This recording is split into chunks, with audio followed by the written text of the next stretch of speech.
আজকের এই ভিডিওটিতে আপনাদের সাথে কন্ডিশনাল ফরম্যাটিং এর দারুণ একটি ব্যবহার শিখাবো। যেমন দেখুন, আমি এখানে পদবী যেই লিস্টটি আছে এই জায়গায় আমি যেই পদবী দিব, উল্লেখিত পদবীর নিচে যে ডাটাবেস আছে সেটাই কিন্তু হাইলাইট হচ্ছে।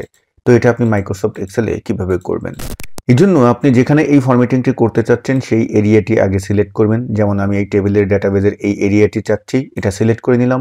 তারপরে আমি হোম মেনুতে যাব, ডান পাশ থেকে কন্ডিশনাল ফরম্যাটিং এ ক্লিক করব এবং নিউ রুলে ক্লিক করব।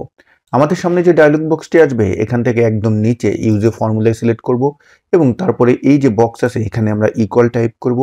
আর আমাদের যেহেতু এই লিস্ট পদবিতে আছে, তাহলে পদবীর টেবিলের যে প্রথম নামটি আছে এখানে সিলেক্ট করলাম। তারপরে আমরা নিচে দেখুন যে রো আছে অর্থাৎ 5, এটার আমরা ডলার সাইনটি রিমুভ করে দেব এবং এইটা সমান সমান যদি উপরে যে পদবী লিস্ট আছে যেখানে ড্রপ ডাউন করেছি উল্লেখিত রেফারেন্স হলে আমরা এই ডান পাশে যে ফরম্যাট টুল আছে এখানে আসব এবং তারপরে ফিলে আসব।